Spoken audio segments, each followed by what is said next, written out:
During a typical day, many of you get stuck with a needle, get blood spilled on you, and some of you even discuss your patient's bowel movements while eating lunch. Do you understand how insane your job sounds to the average person? 10 minutes of doing what you do every single day would cause a huge portion of the population to go absolutely mental. And yet, you chose to go into this field. Why? Because you wanted to transform someone's life.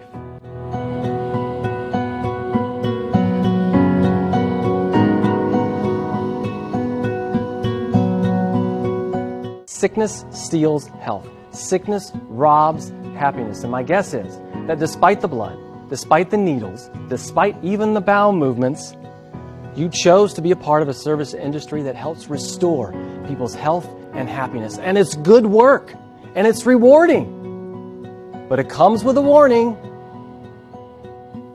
So you're told it's coming. There's no avoiding it. It's not a question of if, but when. It's an occupational hazard. Sooner or later, the long hours, the high acuity, the sickness, the death, the disease will get to you. And that passionate flame that you once had for your job will fade until one day you burn out. That was me. After 3 years in healthcare, I burned out, and I did what you're not supposed to do. I quit. I couldn't see any other way out. That was the beginning of a long journey that would get worse before it got better.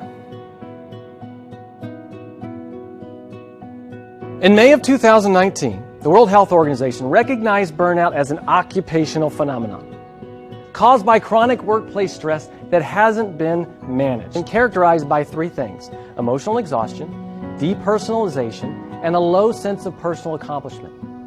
I experienced all of those things. During one code, burnout ruled the room. There was Nurse Carol, pumping away on a man's chest. She's chugging away like a locomotive going uphill. I think I can, I think I can. A doctor shouts, does anybody have a pulse? Well, I do. People frantically feel around while I try to assess the patient's airway. Only I can't see it because it's buried under a mountain of sterile drape. So when I remove it, I am shocked at what I see. So I say, hold compressions. Only nobody listens.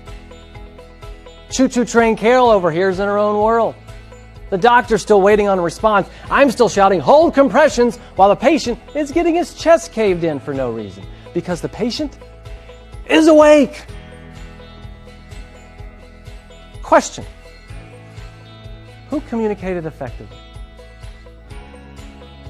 Nobody. Because nobody listened.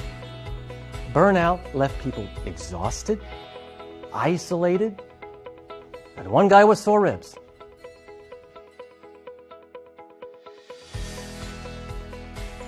Here's the catch. Burnout isn't the problem. It's a symptom of a deeper issue. Think about it. No one comes to the ER complaining of a heart attack. People come in complaining of chest pain and shortness of breath. What if, instead of just trying to manage and treat the symptom, we actually deal with the problem? What if we moved beyond burnout? Your community needs you. The world can't lose you to burnout. The people you serve need the best of you, not what's left of you. So if you want to be more effective, if you want better patient outcomes, if you want to experience more of this life than you're experiencing right now, then let's move beyond burnout. And if you do, you'll uncover a depth of you didn't know existed.